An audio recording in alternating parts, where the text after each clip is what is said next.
ატენის ხიბლი, ასეთი სათაური აქვს ამ ლექსსა. ლექსით შევაქეთ ჩემს ბებერ ატენს, ტანას ნაპირზე გაზრდილი ბიჭი.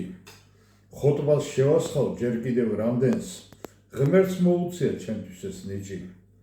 მე მიყვარს ჩემი ატენი, სალიკლდეებით უნდა თქვა. თები აკვირია რამდენი, მისი ობლობა ვინას თქვა.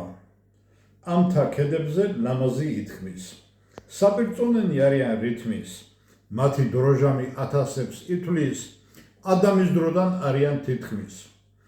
ატენი ვიწრობ შორს გაფენილა, თები ზეგნები გაზდებს ზოლებად, ხან ჯგუფურად და ხან ფრთაფენილად, კლდისა ქედები ახლავს ზოდებად. ჩრდილოეთიდან არის ტყიანი, ეს მთა ქედები აქ რამდენია, სამხრეთიდან კი აკრავს ტიალნი, ფხაკე ციცაბო ფრიალკლდენია. ეს მთა ქედები არის დამრჩენი, მე მათ ყოველდღე უხმოდ გავცხერი. არის ასეთი ხევი დამჩხერის, მასში გადმოსჩხებს წყლისა ჩანჩქერი.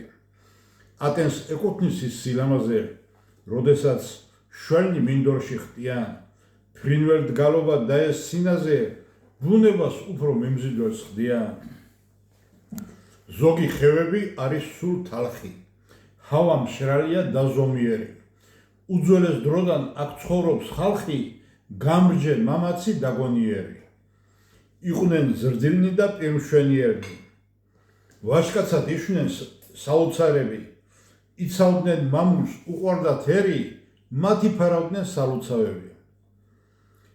ხან იბრძოდნენ და ხანაც შრომობდნენ, ბევრჯერ მტერზედაც იყარეს ბრაზი, სიზარმაცეს და ღალატ შორობდნენ, ებრძოდნენ დუშმანს უყვარდათ ვაზი. აქ ხალხს იხილავთ გამორჩეულებს, ზრუნველებს ქვეყნის მიწის და სახლის, ბუნებისაგან ზნით და რჩეულებს, დახვეწილი აქვთ ნაკვთების სახის. მოსრემულ სიტყვას გეტყვიან მკვიდრი, განირჩევიან ენით კვიმატით, გაგაკვირვებენ თაქედნი დიდნი, თავს იწონებენ თავის კლიმატით. ჰავა კლიმატი აქ მომყოლია, ისე მოქნილი როგორც გავაზი. ატენელებს კი გამოგყოლია, გრძნობა ქართული გიყვარდეს ვაზი. მიწა ტკბილო უძველესო, მინდა მუდამ სხივად ჩანდე. სთქვი კალამო უძნელესო, რომ ამ ლექსში გული ჩავდე. ჩვენი ალადეს